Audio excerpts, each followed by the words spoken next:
성도 여러분 안녕하십니까? 여러분들께서는 가고 싶은 나라나 도시가 있으신가요? 저도 가고 싶은 나라와 도시들이 많이 있습니다. 그리고 특별한 기억으로 남아있는 도시도 있습니다. 3년 전에 하필 10명의 청년들과 독일에서 개최된 세계 청년 지도자 대회를 참가한 적이 있었는데요. 일주일간의 집회를 마치고 체코, 프라하 등 여러 도시들을 청년들과 함께 여행하였습니다. 모든 도시들이 멋지고 아름다웠습니다. 일정을 청년들과 다 함께 하지 못하고 저는 일주일 먼저 혼자 귀국해야 하는 상황이었는데요. 다음 날 비행기가 예약되어져 있었기 때문에 이탈리아 로마로 가는 기차를 혼자 타고 가게 되었습니다. 잠깐 잠이 든 사이 안타깝게도 저의 큰 여행용 가방을 누군가 훔쳐가게 되었습니다. 그 안에는 50여 가지의 짐과 또 전 세계에서 온 재림 청년들과 교환한 기념품들까지 너무나 아까운 물건들을 다 잃어버리게 된 것이죠. 늦은 밤에 로마 역에 도착하여 기차 옆에 있는 숙소에 들어가서 잠을 잠깐 잤습니다. 그 다음날 아침 일찍 일어나서 하루의 시간이 있었기 때문에 바티칸을 보기 위해 출발하였습니다. 마지막 남은 노트북 가방을 어깨에 메고 또 여권과 지갑이 든 작은 가방을 가슴에 꼭 안고 전혀 모르는 많은 관광객들과 함께 6시간 넘게 줄을 서서 드디어 입장하게 되었습니다. 검색대에 모든 짐을 올려놓으라고 하여서 저에게 있었던 이 두 가방을 검색대 위에 올려놓고 제가 먼저 통과했습니다. 그리고 나서 두 개의 가방이 나오기를 기다렸습니다. 그런데 노트북 가방은 나오는데 여권과 지갑이 들어있는 작은 가방이 나오지 않는 것입니다. 그 짧은 2, 3초 사이에 제 그 작은 가방을 훔쳐간 것이죠. 사람들은 떠밀려오고 안내하는 분에게 문의했더니 1년에 몇 명 정도가 이런 식으로 도둑을 맞는다는 것입니다. 그 몇 명 중에 한 명이 나라니. 처음으로 드는 생각은 하나님께서 나에게 벌을 주시나? 이런 생각도 들고요. 또 제가 지었던 죄들도 생각이 나고 많은 사람들이 저를 불쌍하게 막 쳐다보는 모습에 너무 부끄럽기도 하였습니다. 다행히도 뒷주머니에 넣어놓은 그 카드 한 장이 있었기 때문에 대사관에 가서 여권을 만들고 그날 안전하게 귀국할 수 있었습니다. 여행 가방도 지갑도 여권도 핸드폰도 다 도둑맞고 돌아오면서 제 마음속에 어떤 생각이 좀 들었겠습니까? 다시는 이 도시에 오지 않겠다라고 결심했고요. 사실은 마음속으로는 거의 그 도시와 도둑들을 저주하다시피 하고 온 기억이 있습니다. 저는 오늘 성경에 나오는 고대의 유명한 도시이죠. 소돔과 고모라인데요. 소돔과 고모라를 통한 교훈이라는 제목으로 말씀을 전하겠습니다. 마지막 시대를 살아가는 저와 여러분에게 소돔과 고모라의 멸망은 매우 의미 있는 사건입니다. 왜냐하면 예수님께서 누가복음 17장 28절에서 30절에 또 롯의 때와 같으리니 사람들이 먹고 마시고 사고 팔고 심지어 집을 짓더니 롯이 소돔에서 나가던 날에 하늘로부터 불과 유황이 비오듯 하여 그들을 멸망시켰느니라. 인자가 나타나는 날에도 이러하리라 라고 말씀하셨기 때문입니다. 여러분, 소돔과 고모라를 생각해 보신다면 어떤 단어들, 어떤 그림들이 떠오르십니까? 도덕적으로 타락하고 폭력적인 사람들의 모습이 떠오르시나요? 또 불과 유황으로 심판을 당한 도시의 모습이 떠오르시기도 하실 것입니다. 또 가장 유명한 소금 기둥으로 변한 롯의 아내의 모습도 스쳐 지나갈 것입니다. 빌리 그레함 목사님은 하나님께서 미국을 심판하지 않으시면 소돔과 고모라에 사과하셔야 한다라고 말씀하셨는데요. 그만큼 미국은 소돔과 고모라 이상으로 타락하였다는 것이죠. 미국뿐이겠습니까? 뉴스를 보면 생각도 못 해본 무섭고 두려운 소식들이 쏟아져 나오고 있습니다. 주님은 강하고 분명하게 주님의 재림이 가까움을 저와 여러분에게 말씀해 주고 계십니다. 마지막 시대를 살아가는 저와 여러분에게 하나님께서 원하시는 것이 무엇인지 하나님의 음성을 듣는 귀한 시간이 되기를 간절히 원합니다.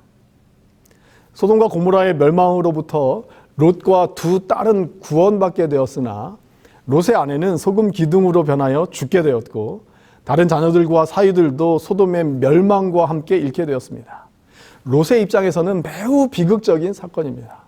그렇다면 롯의 가족에게 찾아온 비극의 원인은 무엇이고 결과는 어떻게 나타났는지를 한번 살펴보겠습니다. 창세기 13장 8절, 9절, 12절을 제가 읽겠습니다. 아브라함이 롯에게 이르되 우리는 한 친족이라 나나 너나 내 목자나 내 목자나 서로 다투게 하지 말자. 내 앞에 온 땅이 있지 아니하냐. 나를 떠나가라.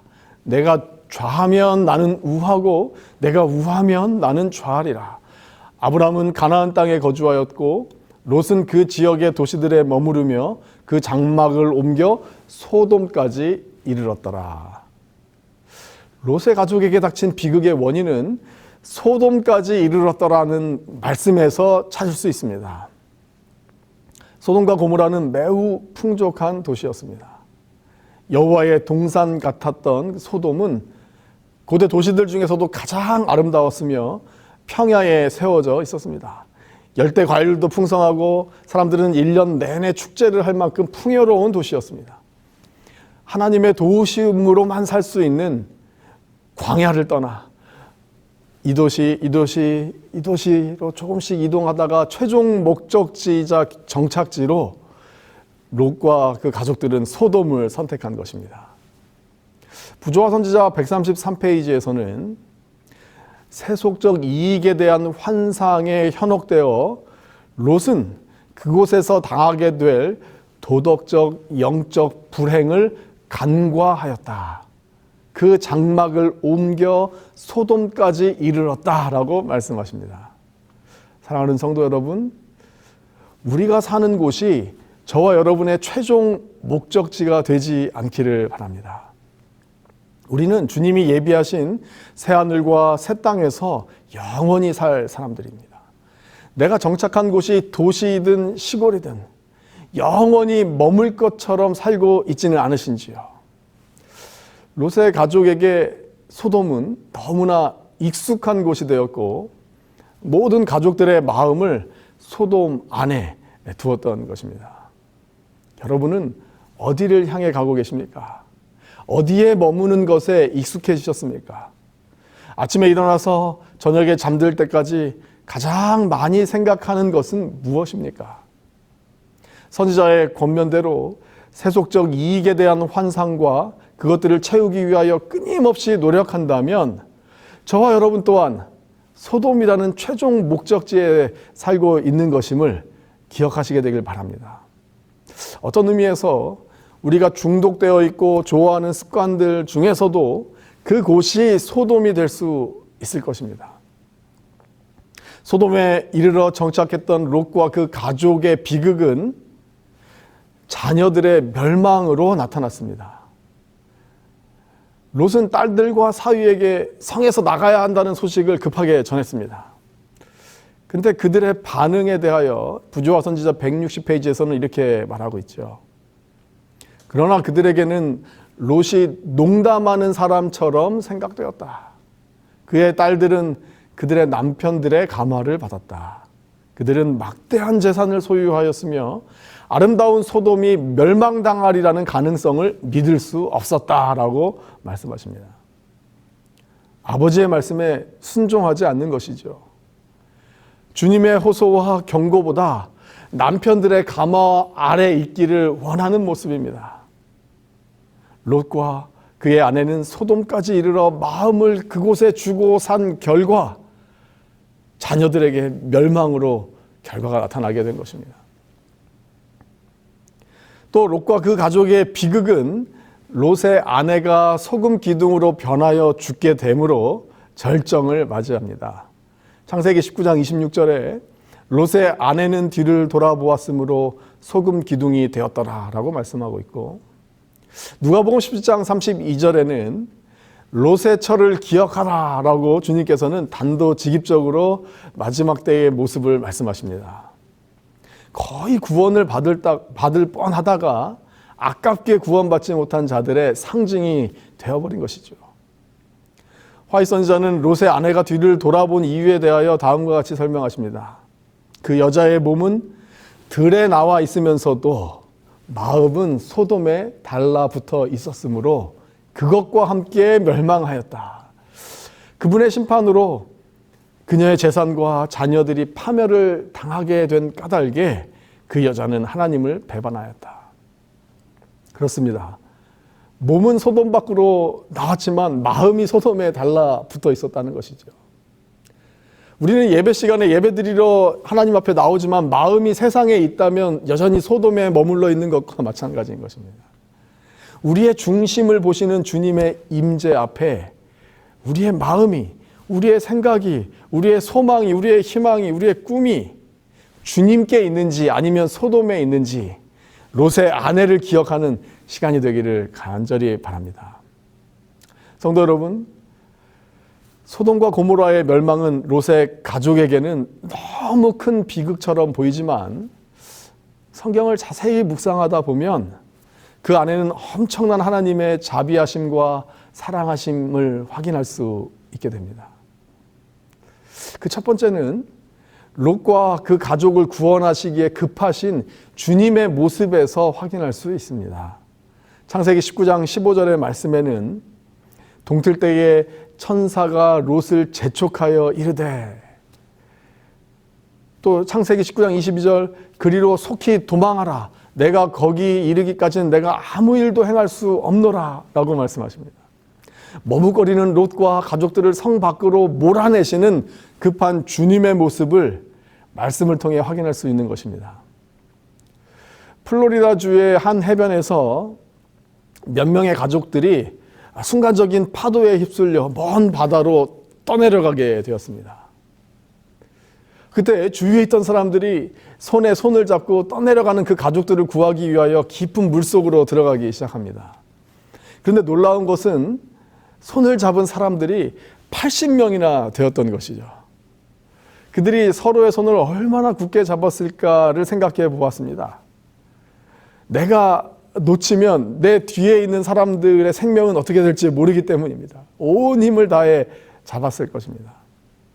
창세기 19장 16절에 보면 롯이 지체함에 그 사람들이 롯의 손과 그 아내의 손과 두 딸의 손을 잡아 인도하여 성 밖에 두니 여호와께서 그에게 자비를 더하심이었더라 라고 말씀하십니다.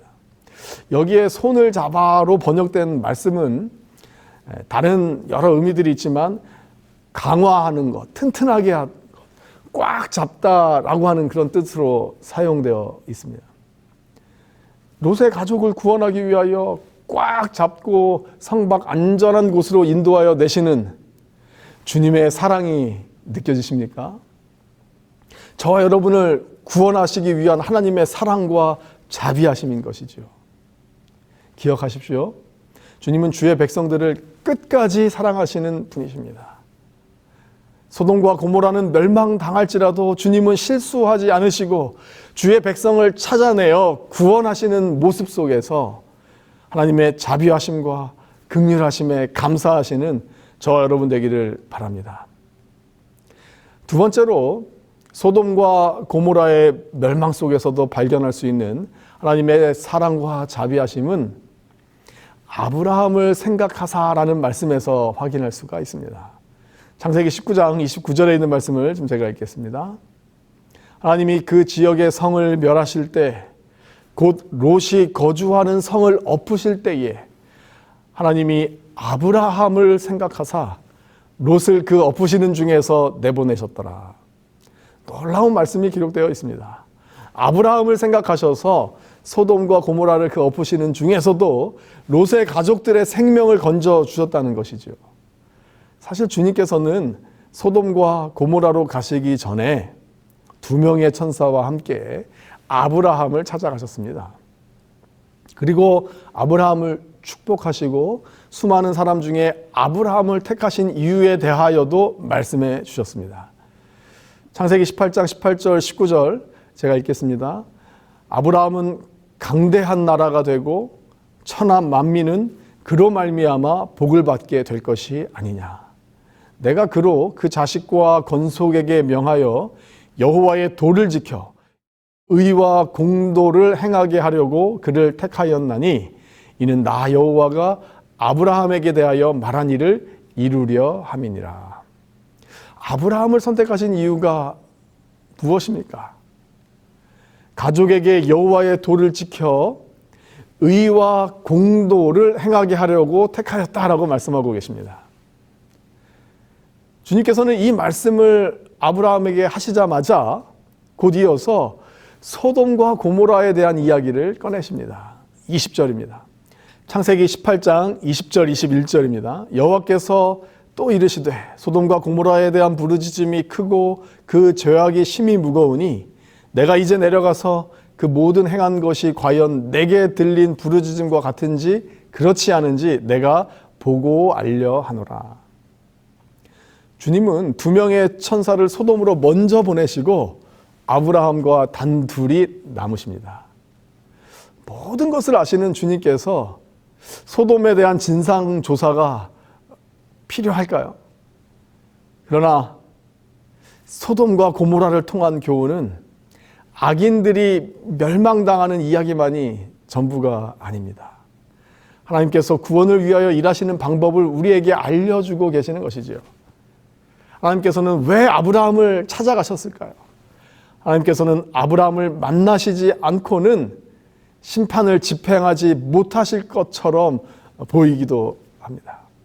다시 말씀드리면 아브라함이 하기를 원하는 사역이 있기 때문에 주님께서 소돔과 고모라를 멸망하시기 전에, 심판하시기 전에 찾아가신 것입니다. 그것은 바로 회개할 기회를 주시고 심판을 유보해 달라고 하는 아브라함의 중보 사역이 있었던 것입니다.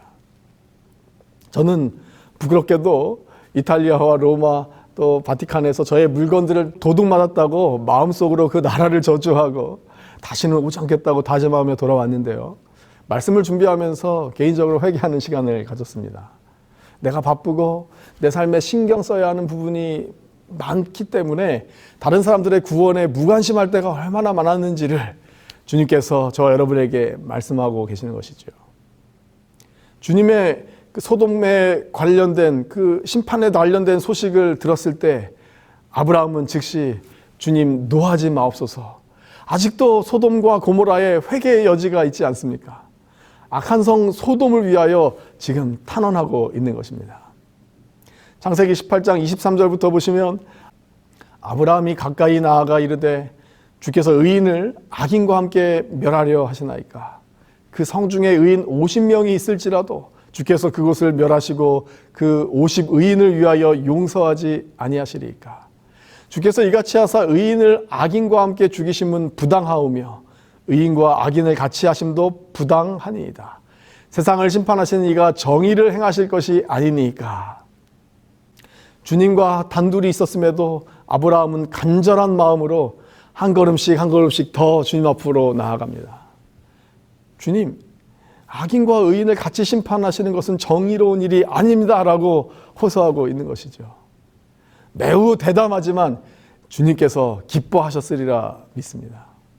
여기에서 아브라함이 주님께 말한 정의라는 단어는 아브라함을 택하신 이유에 대하여 말씀하실 때 창세기 18장 19절에서 여호와의 도를 지켜 의와 공도를 행하게 하려고 그를 택하였나니라고 하셨는데요. 여기에서 사용된 공도와 정의는 같은 단어가 사용되고 있습니다. 다시 말씀드리면 아브라함은 자기를 택하신 목적대로 주님께 담대히 공도, 즉 정의의 주제로 소돔과 고모라에 대하여 호소하며 중보의 사역을 하고 있는 것입니다. 우리가 아브라함처럼 이 땅에서 중보의 사역을 한다는 것은 하늘에서 주님이 하시는 중보의 사역을 이 땅에서도 저희가 함께 하는 것이지요. 재림전 성도들에게 맡기신 귀한 사역인 것임을 기억하셔야 되길 바랍니다.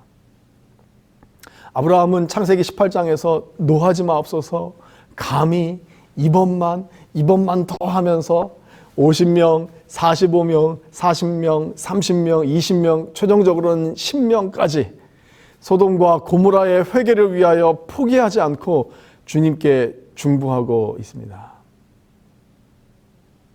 저는 근래에 감동되고 기억에 남는 여러 일들이 있습니다. 그 중에서도 한 장면이 유독 선명하게 기억에 남아 있는데요. 연합회 청소년부를 올해부터 섬기게 되면서 저에게 처음 주어진 일은 새로 파송될 1000명 선교사들과 PCM 선교사들의 교육을 담당하고 또 파송하는 일이었습니다. 이런 코로나 시국에 파송이 가능할까? 선교사로 가겠다고 온 이 청년들은 도대체 어떤 청년들이란 말인가? 그런데 교육기관에 만난 16명의 청년들은 너무나 행복해 보이는 것입니다. 코로나로 우리는 머뭇거리지만 하나님께서는 전 세계에 복음이 선포되는 일을 전혀 멈추고자 하지 않으심을 이 젊은 선교사들의 모습 속에서 보게 하셨습니다. 코로나 때문에 비자가 나오지 않아서 파송지로 늦게 갈까 봐 아니면 못 가게 될까 봐 염려하며 간절히 기도하는 모습을 보게 되었습니다. 지금 보시는 사진은 올 2월 말 인천공항이 텅텅 비어 있을 때 터키, 캄보디아, 파키스탄으로 떠나게 된 우리 선교사들을 배웅하는 사진입니다. 선교사들을 선교지로 보내며 저는 마음속에 눈물이 흘렀습니다. 그들은 언어도 잘 통하지 않고 한 번도 보지 못했던 낯선 사람들을 만나게 될 것입니다. 그리고 그들의 구원을 위해 중보의 사역을 1년 동안 하게 되는 것입니다. 창세기 18장 33절 여호와께서 아브라함과 말씀을 마치시고 가시니 아브라함도 자기 곳으로 돌아갔더라. 아브라함의 중보가 마치면서 소돔성의 심판이 시작되었습니다. 심판은 의인의 중보를 조건으로 하는 것이 성경에 나타난 패턴임을 알 수 있습니다. 노아의 중보 후에 홍수가 있었고요. 요나의 중보 후에 니느웨의 심판이 철회되기도 하였습니다. 사랑하는 성도 여러분, 우리를 먼저 불러주신 은혜에 감사하는 이 안식일 저녁이 되기를 바랍니다. 우리 주위에 있는 가족과 이웃과 성도와 동료들의 구원을 위하여 중보의 사역과 기도를 드리게 되기를 바라는 것입니다. 지금 여러분 마음속에 구원받기를 원함으로 떠오르는 누군가의 이름이 있으신가요? 누군가의 구원을 위하여 사역하는 일이나 기도하는 일이 나에게 없다면 우리의 현재 신앙 상태를 살펴보아야 하겠지요. 아브라함에게 찾아가셨던 주님은 저와 여러분에게 중보의 기도를 듣기 원하십니다. 우리의 사역과 기도가 50명, 45명에 멈춰 있는 것은 아닌지요. 포기하지 말고 끈기 있는 믿음을 가지고 중보의 사역, 중보의 기도를 드리기로 결심하시는 저와 여러분 되기를 간절히 바랍니다. 소돔의 멸망에서도 구원하시기에 바쁜 주님과 아브라함 때문에 롯의 가족이 구원을 받은 것처럼 저와 여러분의 중보 사역을 통해 주님의 은혜로 구원을 받게 되는 많은 분들이 있게 되기를 바라며 오늘 말씀을 줄이도록 하겠습니다.